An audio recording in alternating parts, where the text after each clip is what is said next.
I'm going to tell you about one of my favorite memories. I remember one time I went to New York City with my mom when I was a little kid. I was probably about 5 or 6. And I went multiple times with her. I've seen many things there, the culture. Of course, this was back in the 90s when I went, but I saw many things, including with the culture there. Had some good pizza there. And,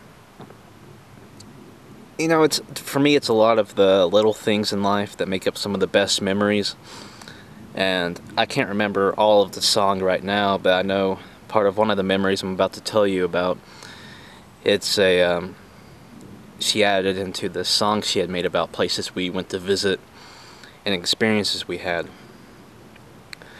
Now, of course we know that New York City has a large homeless problem. And like many other major cities, we even, of course we have that as a national problem here in the States.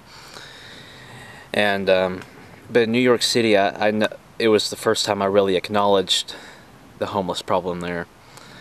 And I think as a child that I'm not as empathetic as I used to be when I was a child.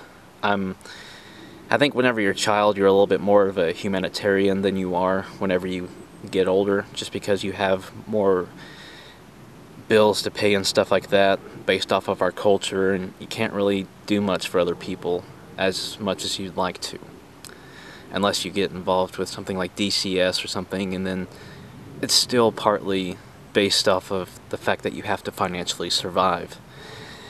But it's that's not the memory I'm going to share with you. It was just wild because I'd never really seen a rat before. And I'm not referring to homeless people as rats. I'm talking about rats like the rodents, And we went down into the subway one time. It was my first time riding a subway that I can remember. Of course, we had ridden the subway a few times in New York, and we were standing there on the platform waiting for the train to show up. And I looked down, and I had pointed this out to my mom, that how big some of the rats in New York are. Well, we looked down across the platform. We're standing here, and of course there's, down here where the tracks are. And across from us, I could see about 3 or 4 storm drains, so in case it rained or for some reason the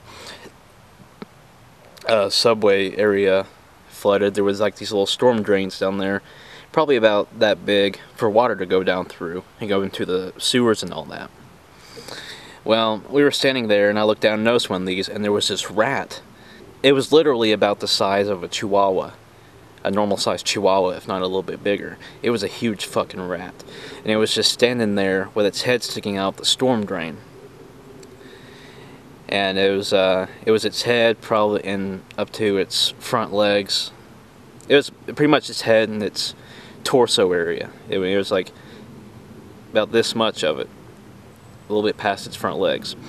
And it was standing there with a dead rat laying in front of the doorway. I don't know if this rat had just naturally died there, or if the other rat had dragged it there to prevent less cold air to be getting into where it was living for extra warmth or whatever, but it was just literally standing there, the front half of it sticking out of the storm drain, with its front paw standing on top of this dead rat that was laying in front of it, where it was staying at the time. And I just thought it was the weirdest fucking thing as a kid, because you never seen a rat, and it's not really one of those like other animals like chimps or whatever where they bury their dead anywhere, because where are you going to put a dead rat when you live in a subway besides in the sewer system deeper underground or anything like that?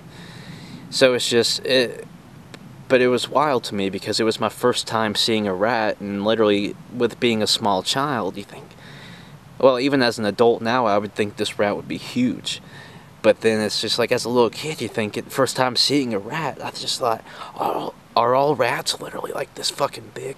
I mean, this thing probably, even if I had seen that same rat now, today, it was a huge rat, like living in New York City's subway. And it probably would have been about a foot, without the tail it probably would have been about a foot long, maybe a little bit longer, and about this tall, literally about the size of a normal sized chihuahua. And that was my first experience with a rat. And I always heard, like, you know, as a kid, you know, the rats in New York are, you know, pretty big. And my mom had told me that before we went, but I hadn't imagined it being like that big.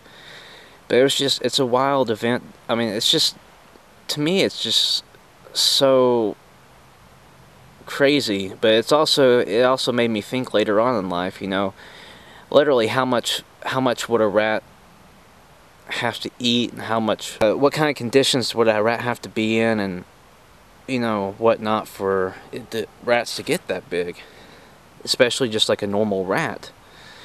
And you think about all these, like, having a huge rat population in New York, you know, how many other rats that they have, you know, they get to eat. You got all these, you know, fancy restaurants and everything like that throw out food all the time that they can't use, or that, you know, wasn't finished, so they throw the food out because they obviously can't reserve that, and, you know, stuff like that. So it's just like, that always bothered me as a kid, especially when I got older, you know, how much food is wasted instead of given out, especially in a city where they have such a high homeless population. You know, I'm sure there's certain places where the owners will go out and hand out food to homeless people that they don't use or whatever like that. But I was just thinking, why doesn't that occur on a higher scale than it does, instead of just finding food in the trash or sitting out in landfills or sitting out on the side of the road or anything like that? Why don't you take that food, instead of wasting it and giving it to some homeless people?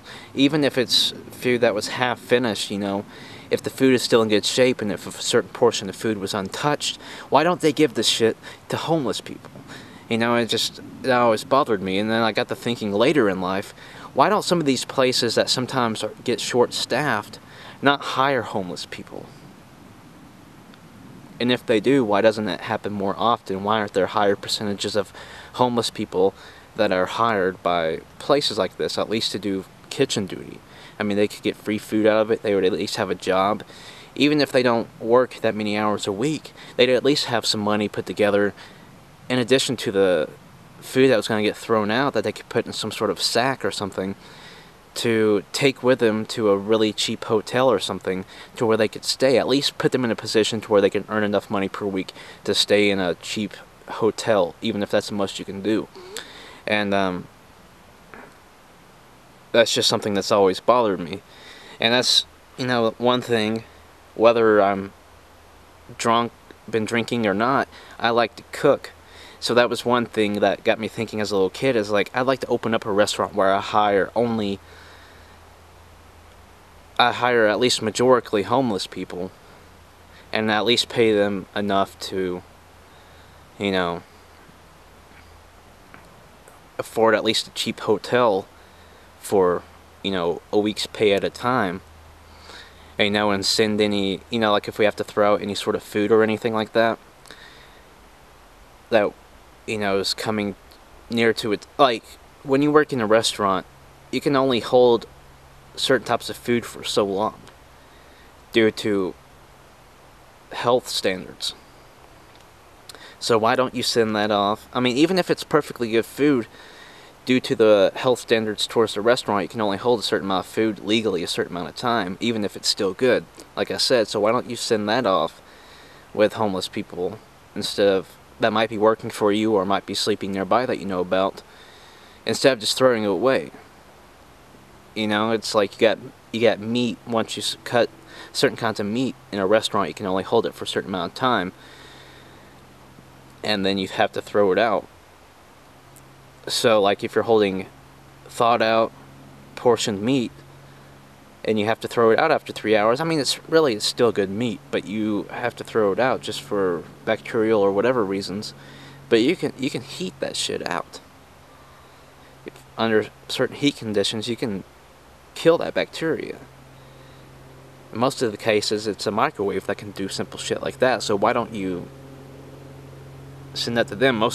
Even cheap hotels, most hotels have a microwave in the room. You can just, like I said, give that to the homeless people, like with the vegetation though, like vegetables and stuff, obviously it goes bad pretty quick, so you gotta strip that out quick, but still, it's just always been wild, I don't know, wild mindset to me. But anyway, that's all I'm gonna say with this video, and I hope, even though it's been a somewhat short, kind of basic statement video, I hope that gets you thinking and helps you get into a mentality to be like, you know, this shit really doesn't make much sense when it comes to passing along. We should be doing what the government lies to us that they're doing with money, or companies lie that they do with money with letting it trickle down. We should do the same thing with food for homeless people that's still in a decent shape in some form or another. So anyway, I'm gonna get off here. I hope I gave y'all something to think about, told y'all a cool little story, and y'all like it. Anyway, see y'all later.